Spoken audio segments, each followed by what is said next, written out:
And now to Mercury.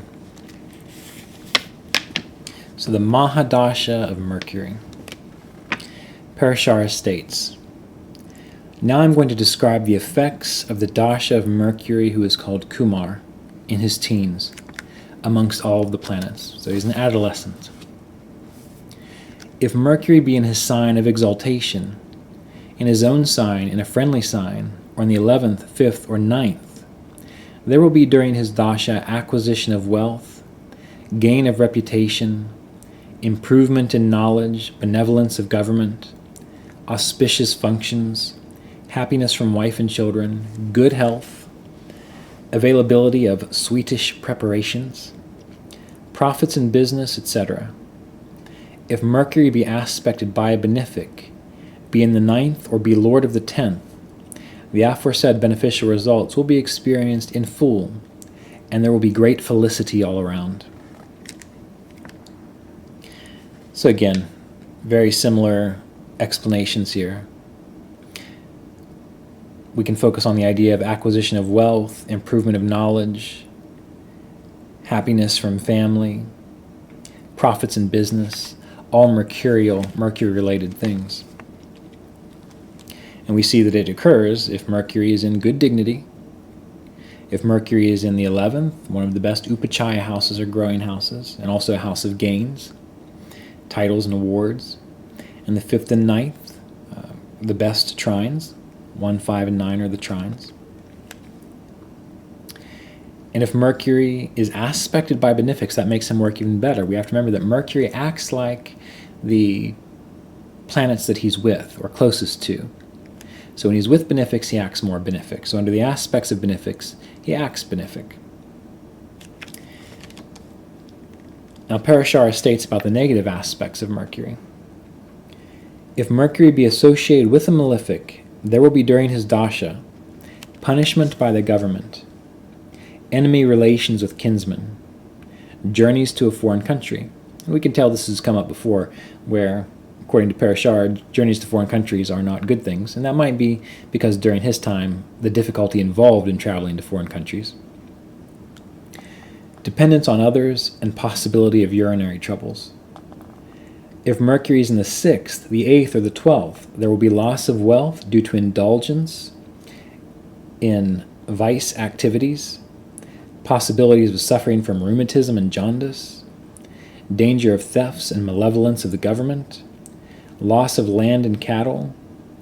At the commencement of the Dasha of Mercury, there will be gains of wealth, betterment in the educational sphere, birth of children and happiness. In the middle of the Dasha, there will be recognition from government.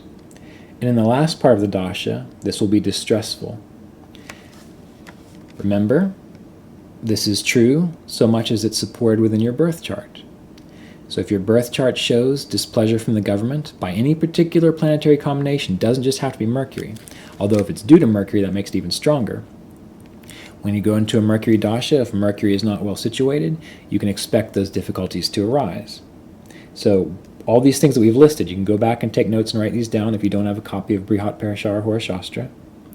And realize that you have to read the chart first to see, does the chart say that I'm prone to rheumatism or jaundice, or prone to thefts? Does my chart say that, first of all, by any way, from any planet? And if it's particularly Mercury in this regard, it's even more so. If it does, then you might expect that during the Mercury Dasha when you have transits that support it. The same will be true with positive. Happiness from wife and children. If that is supported in your chart by any planet, then when you go into the Mercury Dasha, the resonance occurs, which causes it to happen. So we need to look at the chart, we need to look at your life as resonance, as frequencies. Your chart's vibrating in a particular way. We'll think of it like that. And so anytime something occurs, whether it's a dasha or a transit, that also has that same frequency, even if it's not the same planet, it can bring that into your experience. Just like on a musical instrument. You might have a string that's tuned to the note D, and you might strike a different string that causes a resonance on that D string to make both strings resonate. They're different things, but they're at the same frequency, so they create this resonance. The same is true for the birth chart. So please review all the videos on these dashas, the Mahadashas, because I do go over certain little points that I don't cover in every particular video so as not to bore you. Mercury will also very much depend on, as I mentioned, what planets he's with. So if he's with malefics, he's going to act more like them. So you need to research what are they doing. If he's with benefics, he's going to act more like the benefics. If he's on his own, he's a benefic, period. But Mercury, he's broad-minded in the sense that he can see everyone's point of view. That's typically interpreted as being two-faced. But really it's because he can understand everyone's point of view. So he's not just playing both sides of the field, although he might be, if he's negatively disposed. But usually with Mercury, he understands your point of view, why you think this way. He understands why the Republicans think this way. He understands why the Democrats think this way. And he typically won't really take sides unless he's with one of them. So any kind of separation, same with religions. He understands why Buddhists think this way. He understands why Christians think this way, or why Kriya Yogis think this way, or Krishnamurti's followers do this, or Ramana Maharshi's followers do this, or Meher Baba's followers do this. Now, individually, those people might not think that there is a similarity there, but Mercury can find it. So you need to remember that about Mercury Dasha.